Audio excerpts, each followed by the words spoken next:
Јас сум Ангела Нацева, имам 9 години и сум 4-то оделение.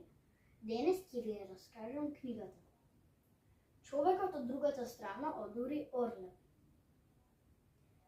Во оваа книга се зборува за Втората светска војна и за евреите.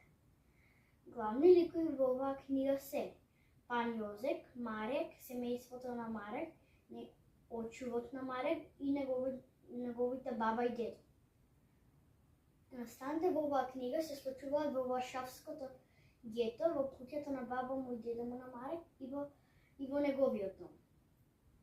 Марек бил дете од католичко семејство, но тој потајно бил евреин. Еден ден тој со своите пријатели отишол кај Варшавското гето. Неговите пријатели го прашале дали сака да ограбат евреин со нив. Но, иако Марек не сакал, тој сепак им се придружил. По некој време, откако го грабиле и си ги поделиле парите,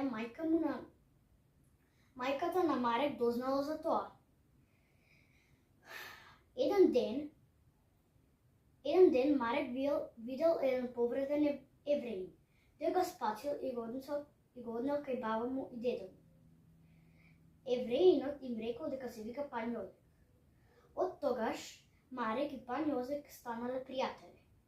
Мојата омилена случка во оваа книга беше кога за време на Втората светска војна Пан Јозек решил да се бори. Иако претходно имал лоша повреда, но тој сепак сакал да го одбрани својот народ. Марек решил да се бори за Пан Јозек, бидејќи биле многу добри пријатели. Но се чинело дека Пан Јозек загинал.